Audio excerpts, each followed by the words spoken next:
جہاں آپ کی چاہت ہوتی ہے وہاں دستک دینے سے پہلے ہی آپ کے قدموں کی آہٹ سے ہی دروازہ کھل جاتا ہے۔ پلٹ کر جواب دینا غلط ہے، لیکن اگر زیادہ سنتے رہو لوگ بولنے کی حد بھول جاتے ہیں۔ بے وجہ رابطوں کا بوجھ نہ اٹھاؤ، جو بھول گیا اسے بھول جاؤ۔ عزت نفس کا تقاضا یہی ہے، جو نظر انداز کرے اسے نظرانہ چھوڑ دو۔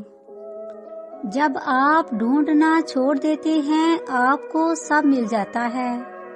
زندگی آپ کو چاہے کتنا ہی تھکا دے، کھڑا رہنا ہی پڑتا ہے، کیونکہ کچھ لوگ آپ سے ٹیک لگائے ہوتے ہیں۔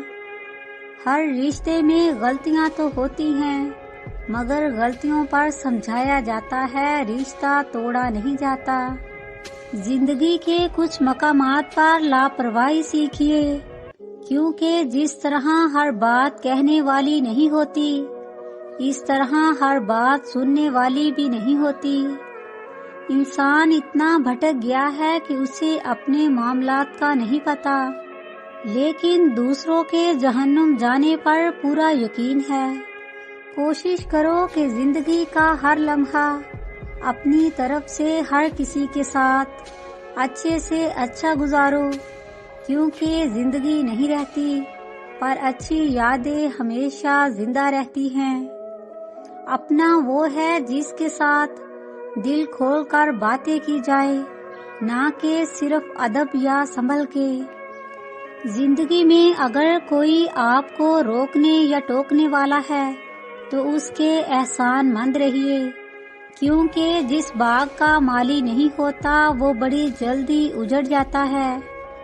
مکافات عمل جب شروع ہوتا ہے آپ کو وہ پتھر بھی آ کر لگتے ہیں جو آپ نے ٹھہرے ہوئے پانی کو مارے ہوتے ہیں۔ وقت کی ایک بات بہت اچھی ہے، جیسا بھی ہو گزر ہی جاتا ہے۔ دنیا میں کوئی بھی شخص مضبوط نہیں، یہ سب بھرم ہے۔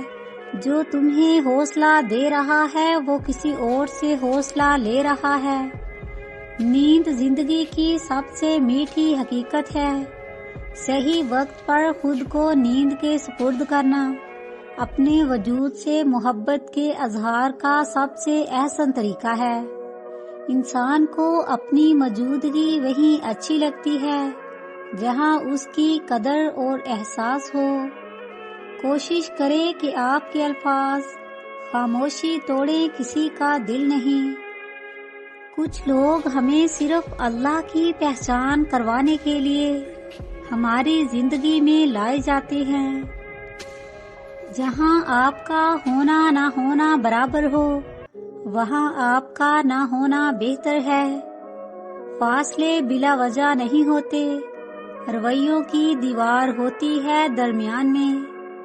ساتھ دینے کی سادہ تعریف یہ ہے، اگر آپ کسی کے لیے بارش روک نہیں سکتے تو اس کے ساتھ بارش میں کھڑے ہو جائیے۔ جب کسی کو کسی سے رشتہ ختم کرنا ہو تو سب سے پہلے وہ اپنی زبان کی مٹھاس ختم کرتا ہے۔ کچھ رشتے وہم سے بھی ٹوٹ جاتے ہیں، ضروری تو نہیں کہ قصور ہر بار غلطیوں کا ہو۔ ہاتھوں کی خوبصورتی کے لیے اپنے ہاتھوں سے صدقہ دے، آواز کی خوبصورتی کے لیے قرآن کی تلاوت کرے، چہرے کی خوبصورتی کے لیے وضو کی عادت ڈالیے۔